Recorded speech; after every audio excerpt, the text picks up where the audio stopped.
Legal framework order के तहत general Yahya Khan ने इलेक्शन अनाउंस किए जो कि 1970 में किए जाने थे, जो कि अब हम डिस्कस करेंगे। इन इलेक्शंस के तहत अवामी लीग जो कि ईस्ट पाकिस्तान में थी और उनके सदर शेख मुजीबुर रहमान ने वाज़े बरतरी हासिल की। आउट ऑफ 169 सीट्स वो 167 सीट्स लेने में कामयाब हुए। अगर हम वेस्ट पाकिस्तान की बात करें तो पाकिस्तान पीपल्स पार्टी के जुल्फिकार अली भुट्टो ने एक वाज़े बरतरी हासिल की। आउट ऑफ 144 सीट्स वो 88 सीट्स लेने में कामयाब हुए। यहां पर एक कॉन्फ्लिक्ट ऑफ पावर जनरेट हुआ, यानी एक नई सिचुएशन बन गई जिसमें ये दोनों चाहते थे कि ये इक़्तिदार पर कायम रहे। तीसरी तरफ जनरल याह्या खान भी एक पोटेंशियल कैंडिडेट थे जो चाहते थे कि वो इक़्तिदार में रहें।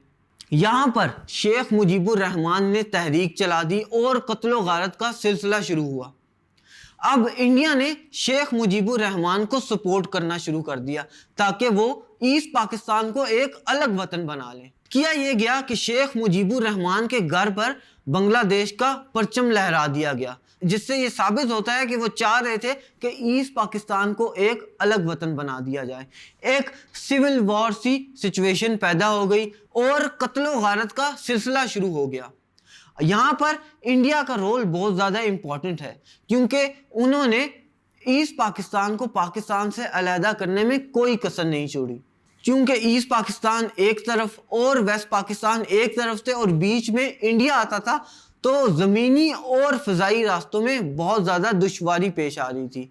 16 दिसंबर 1971 को ईस्ट पाकिस्तान बांग्लादेश के तौर पर एक नया मुल्क वजूद में आया। इसकी क्या रीजंस थी ये हम नेक्स्ट वीडियो लेक्चर में डिस्कस करेंगे।